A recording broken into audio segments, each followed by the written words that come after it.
Well, how about this? Of course, the big news this week was Hurricane Erin, right?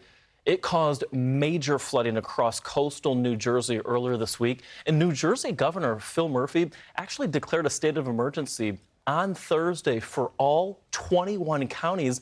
Included in that was the town of Margate City, where multiple water rescues took place. And joining us this morning is Margate City Fire Department Chief Daniel Adams. Daniel, first and foremost, thank you so much for joining us here on Fox Weather. We really appreciate it. Right off the top, is this what you expected when Hurricane Erin made its closest approach to New Jersey?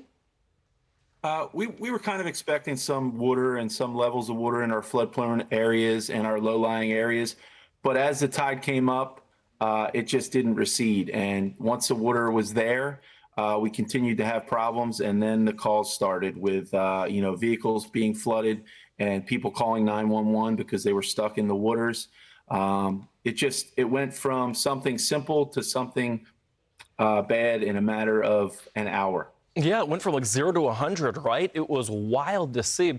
Tell me real quick, at the height of the storm, how were you and your multiple emergency crews able to, not just rescue people from flooded waters, but also from what we understand, there's gas leaks that were going on, those gas leaking into the waters.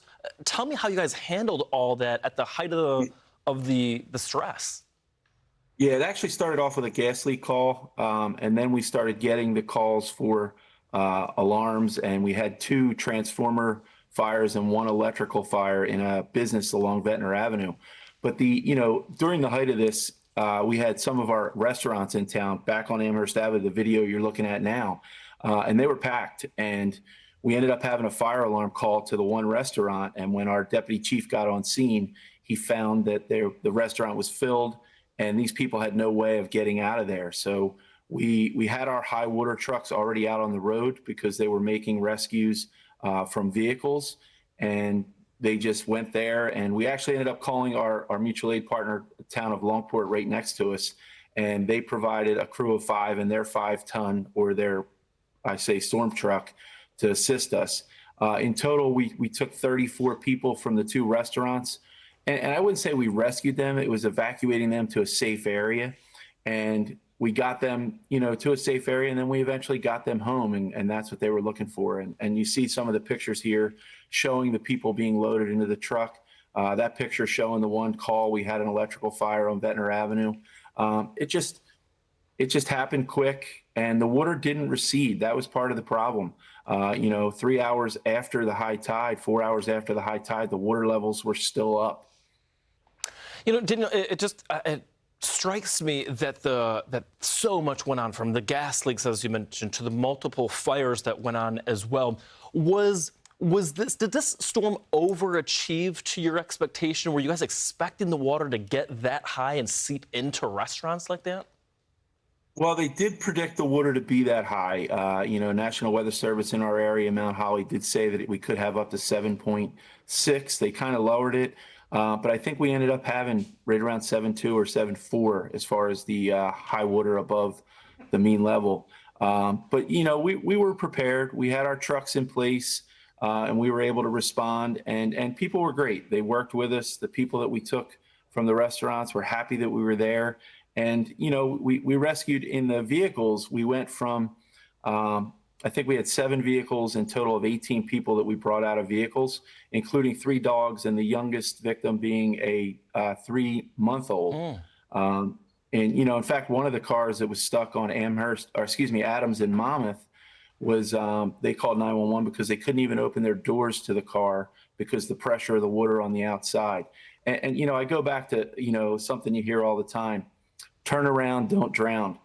People have to heed the warnings and heed the advice of the people who know what they're doing. And when they see floodwaters, you never drive through them or into the floodwaters. You drive around them and to a safe area. Yeah, because it puts not just them in danger, but also you guys, the first responders. Last question: how is everyone in Margate and your community doing as of today? Oh, everybody's fine. These areas where the floodwaters occurred, we'll call that our low-lying areas, and it is prone to flooding.